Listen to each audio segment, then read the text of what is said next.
Welcome to the Weekly Report. My name is Lisa Minardi. I'm assistant to Councilwoman Teresa Lohr. She serves 2nd District at large here in Kansas City. Many residents do not realize each council member has a designated assistant to help serve residents. Our city is divided into 6 council districts. Each district has 2 elected officials, one in-district and one at-large member.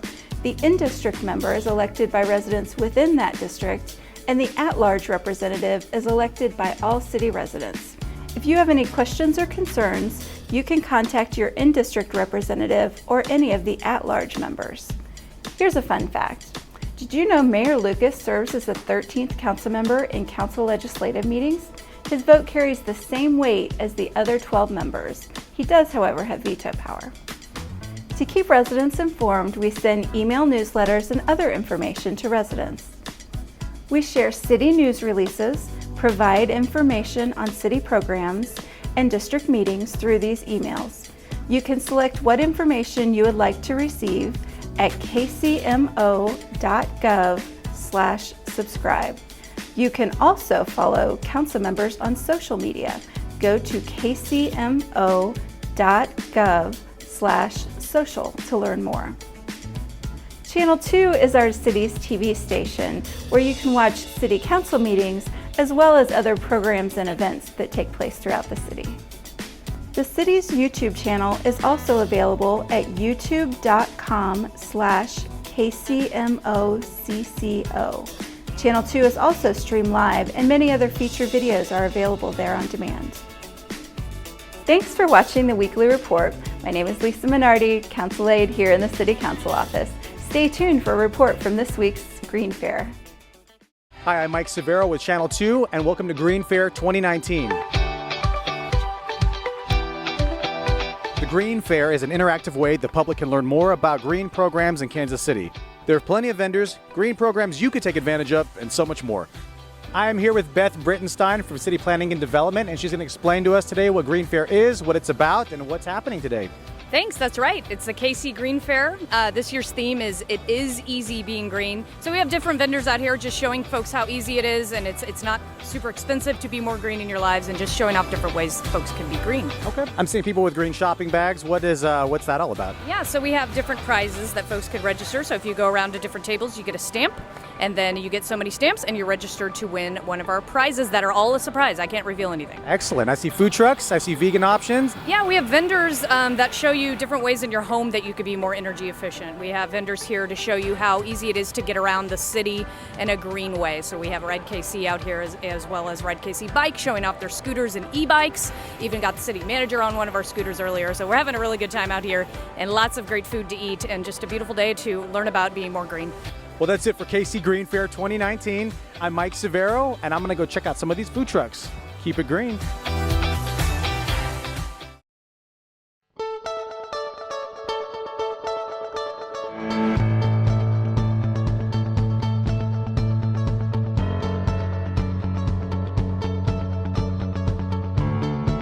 This is the sort of facility that I think allows us to do good 21st century firefighting. This has been a labor of love for a really long time. It's an outstanding facility that's thinking about health and wellness, a facility that's thinking about everything it takes to make sure that we're a safe city. This is a project that took a lot of time and energy, an example of when we collectively pull resources, we can get some stuff done.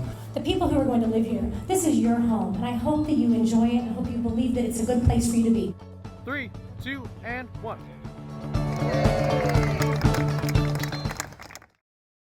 The Kansas City No Violence Alliance is changing the way it goes after criminals involved in violent activity. NOVA is a group of city, state, and federal agencies working together to combat violent crime in Kansas City. Sergeant Robert Gibbs explains NOVA is going after those causing some of the worst crime in Kansas City. We're changing from looking primarily at groups to individuals. It's, if there were a group of 3 to 5 people that were involved in a criminal enterprise and they are involved in violent activity here in Kansas City, we're going to look at them individually instead of as group or gang ABC. NOVA is still conducting programs to prevent potential offenders from causing problems for themselves and others. KCPD detectives check on them and provide intervention for persons being released from prison. They still go out and do home visits, as well as going to the prisons when people are identified as being likely to come back to Kansas City and rejoin their groups or friends or go back into an environment where they could go back into a life of crime. The reason for the redirection was warranted based on certain factors. The numbers of group-related homicides went down. It's gone down steadily from 2014 when we started tracking those numbers until this year. But for reasons that are beyond our control, things like domestic violence, the homicide numbers here in Kansas City are going up. I wish I had a real good answer as to why that's happening, but it is what it is, unfortunately. NOVA is also focused on keeping local youngsters from getting involved in criminal activity with its TNT program, or Teens in Transition, with 2 locations, Arts Tech and Hope Hangout. And then they're offered an opportunity to come and take part in a 9 or 10 week summer jobs program that teaches them soft skills as far as what it's like to have a job, what it's like to get a paycheck, how to deal with the different things that are involved in going to a bank, conflict resolution skills. And it's the hope that these young people will, at the end of this program or somewhere along the way during the program, develop a better opinion of the police, because the SROs, the school resource officers, are there at both of those sites and they're interacting with them on a daily basis. And we're hoping through that positive interaction that those young people can say, well, those police officers, they're not bad. And if we can continue to make those one at a time connections, we can hopefully start to turn the tide of, unfortunately, many young people seeing the police as their adversaries. KC Nova's governing board consists of the Jackson County Prosecutor's Office, U.S. Attorney's Office, City of Kansas City, Missouri, KCPD, Missouri Board of Probation and Parole, UMKC, the ATF, and the FBI. I'm Sergeant Luther DeYoung. Have a safe week. Since 2012, the Arts Asylum has been a safe place to create for visual and performing artists of all ages here at 9th and Harrison. Their newest production of Jesus Christ Superstar is supported by the Neighborhood Tourist Development Fund. And here to tell us more is Corey Childs and Kyle Hatley.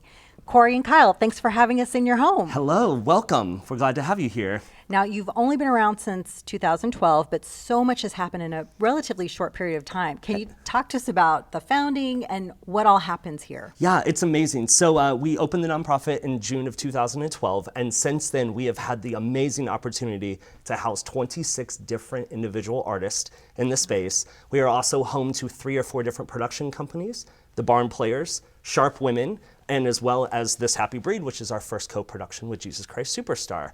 Our programming is often really exciting because we work from any age, from 5 years old all the way up to a 91-year-old. So we're really excited that we are able to provide that safe place for everyone, no matter what your talent is, to create. So when you talked about the visual artists, you have studio spaces available for that creativity to happen. That is correct, yes. Depending on which medium you need. We have a balloon artist all the way to a custom action figure maker. So if you can dream it, we try to find that place for you here. That's wonderful. And you also have event space that you rent out. Correct. So we also love to bring people into the neighborhood. And to do that, some of the best ways to do that are to bring them into this theater here, or as well into our sort of collab space that we have adjacent, named the Ann Brown Collab Space. And in that room, we can house any meeting you may need to have, any dreaming that you need to accomplish. And inside of this theater, we love to make all those dreams come true.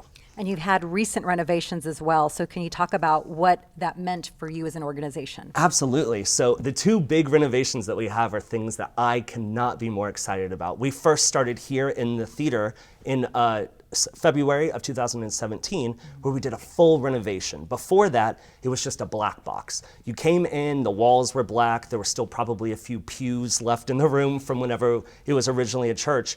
And so we did this full renovation so we would be able to bring all different sorts of artists and calibers here into the space to create their most professional way possible. Following that, this past February, we renovated our lobby thanks to a lovely grant from the Sunderland Foundation, and they helped us completely open up the space because we had such a success that we can have so many people in this room. But when they leave, the lobby really just didn't kind of feel that caliber that we needed. It didn't match the theater space. And now we've knocked down a few walls and we can fit everybody in the lobby, so then after the show, they can just have a great conversation with the cast and crew and you don't kind of feel squished and that you need to get out back into the street. So like one of the coolest things about this, about the Arts Asylum, is that the Arts Asylum actually used to be a Baptist church. And so after the renovations, we've sort of taken out some of those different aspects of it being a church. We've kept the stained glass windows because those are gorgeous. But Jesus Christ Superstar in particular is sort of our first piece where we've tried to sort of bring the church back into the artist facility. It's been kind of an interesting conversation after so many years of trying to separate from being a church, and then now to sort of come back and embrace certain aspects of that and still provide it with a safe place to create for everyone. And just like a church or a theater, people come together to see something magical. Absolutely. Yeah. So you're hearkening back to your history. I love that. I love the space so much. I could talk about it forever. Well, speaking of space and church, Jesus Christ Superstar, Kyle, can you tell us about why was it selected as a play that you wanted to do? Absolutely. Well, first of all, it was a passion project of mine for many years, and I've tried to pitch it and try to get it done over the years.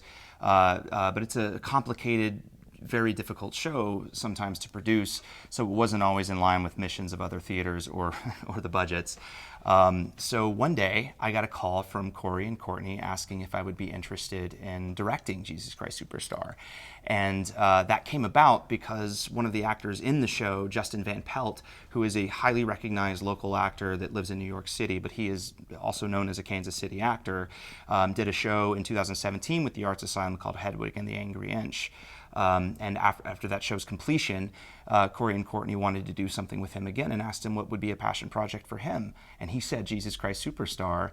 And my buddy Sean Hogue happened to be there and suggested that they reach out to me. And at the same time that they were reaching out to me about it, I had been developing a small theater company called This Happy Breed with collaborators and friends of mine, Natalie Licardello, Dan McGill, and Sean Hogue. So we dove headlong into this endeavor together, knowing that we all had a passion to produce it.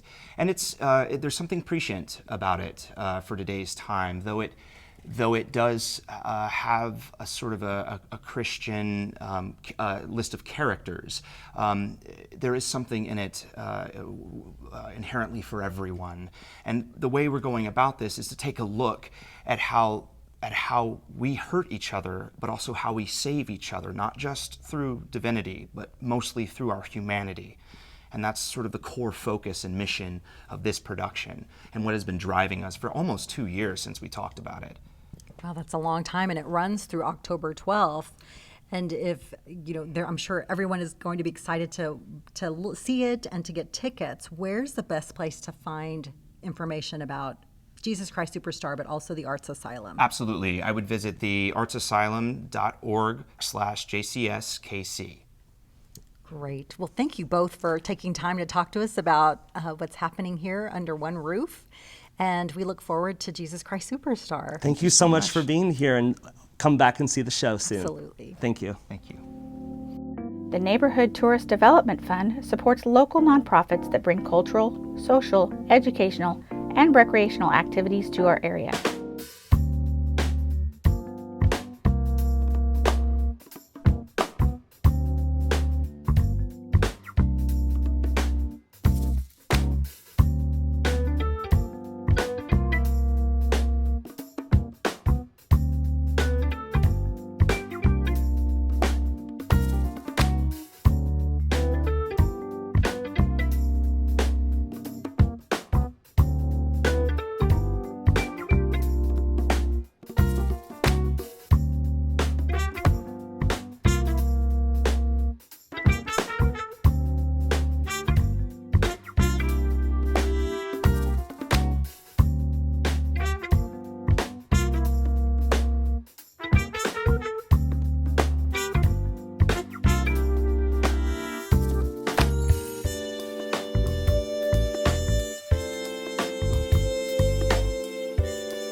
out additional upcoming events, visit kcmo.gov/ntdf.